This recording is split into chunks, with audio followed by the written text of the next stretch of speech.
Class 10th polity का objective कराने के लिए जा रहा हूँ। क्लास यानी कहते हैं कि क्लास 10th का पॉलिटी का ऑब्जेक्टिव क्वेश्चन लोकतंत्र की चुनौतियाँ, चैप्टर नंबर 5 का हम बात करेंगे, लोकतंत्र की चुनौतियाँ। चलिए इसका सारा ऑब्जेक्टिव को हम क्लियर करेंगे, जितना भी परीक्षा के दृष्टिकोण से महत्वपूर्ण लिया गया। चलिए साथ ही साथ क्वेश्चन बैंक का ऑब्जेक्टिव को भी कवर कर लिया गया है। अब यहाँ देखिए बहुत ही शानदार तरीका से कहता है कि 15वीं लोकसभा चुनाव से पूर्व लोकसभा में महिलाओं की भागीदारी थी। महिलाओं की भागीदारी 10% था। ऑप्शन नंबर ए को टिक करिएगा, महिलाओं की भागीदारी 10%। ऑप्शन नंबर ए को टिक करने का प्रयास करिएगा।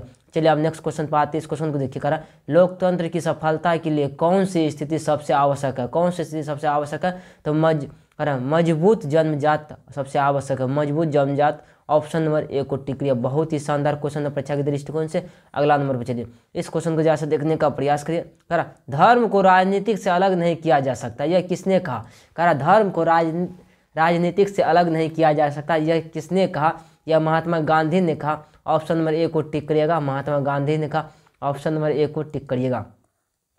चलिए अगला नंबर क्वेश्चन पर, अब इस क्वेश्चन को देखिए करा, 15वीं लोकसभा में महिलाओं की भागीदारी थी। करा, 15वीं लोकसभा में महिलाओं की भागीदारी थी 10.86% था। ऑप्शन नंबर ए को टिक करिएगा, ऑप्शन नंबर ए को टिक करिएगा। बहुत ही शानदार क्वेश्चन था। चलिए अब नेक्स्ट पे आते हैं।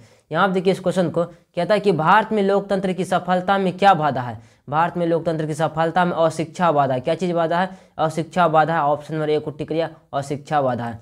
चलिए नेक्स्ट नंबर पर आते हैं। यहाँ देखिए इस क्वेश्चन को कहता है कि एन क्रमा कहाँ के राष्ट्रपति चुने गए? एन क्रमा कहाँ के राष्ट्रपति चुने गए थे? घाना का राष्ट्रपति चुने गए थे। ऑप्शन नंबर सी को टिक करिएगा, घाना का राष्ट्रपति चुने गए थे।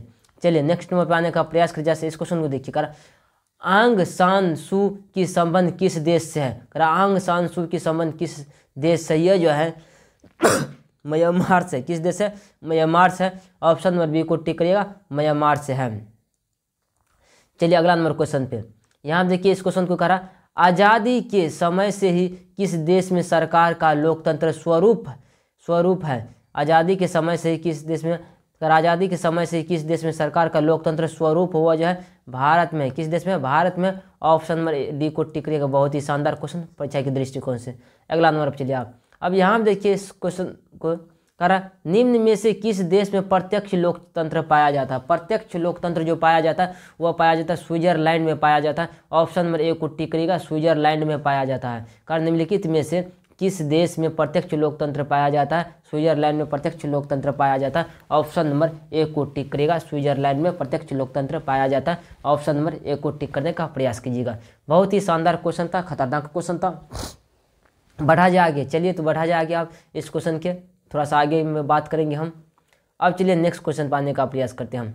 सब तक यहाँ तक बढ़ते हैं। ये अब चैप्टर में हम बात करेंगे। अब सारा ऑब्जेक्टिव को बहुत ही कम लिया गया था, ऑब्जेक्टिव था परीक्षा में क्योंकि पूछने के चांस, इसीलिए इसका ऑब्जेक्टिव खत्म हो जाते हैं। अब हम दूसरा पे चलेंगे, तब तक आप बने रहने का प्रयास कीजिए।